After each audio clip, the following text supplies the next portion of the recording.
ମୋ ନାଁ ଲକ୍ଷ୍ମଣ କୁମାର ରାଉତ। ମୁଁ ଜିଲ୍ଲା ଓବିସି ମୋର୍ଚ୍ଚା ସଭାପତି ଅଛି।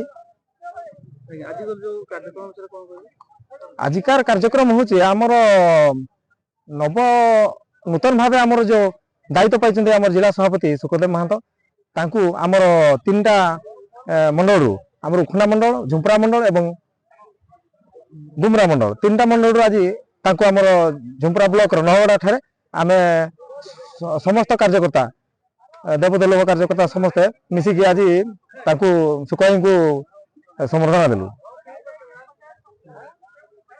କଣ କହିବେ ଆଗକୁ ଏ ବାର୍ତ୍ତା କେମିତି ରହିବ? ସମନ୍ୱୟ ଉତ୍ସବ ବୋଲେ ଆଗକୁ କଣ? ନିଶ୍ଚିତ ଆଗକୁ ତ ନିଶ୍ଚିତ ଭାବେ ଡବଲ ଇଞ୍ଜିନିୟର ସରକାର ଅଛି।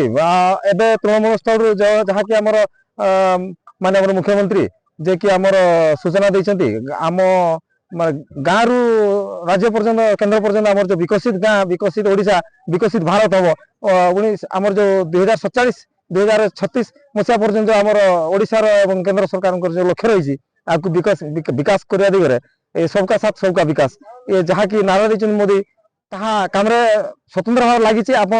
ଏବେ ବି ଆପଣ ଯୋଉଠି ବି ସ୍ଥାନୀୟ ସ୍ତରରେ କିମ୍ବା ତଳ ସ୍ତରରେ ଆମର ପୁରା ତୃଣମୂଳ ସ୍ତରରେ ଦେଖିବେ ତାହେଲେ ନିଶ୍ଚିତ ଭାବରେ ବିକାଶର ଧାରା ବୋହି ଚାଲିଛି, ଆଗକୁ ନିଶ୍ଚିତ ଭାବରେ ବୋହିବ, ଏଥିରେ କୌଣସି ମତ ନାହିଁ।